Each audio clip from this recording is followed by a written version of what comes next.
Hai, Assalamualaikum sahabat Oroking.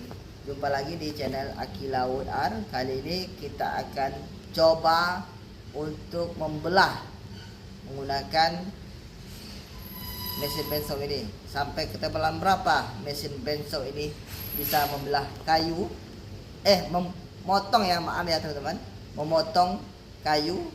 Ikuti. Mungkin kita coba yang paling tipis ya.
Coba langsung mulai ini pakai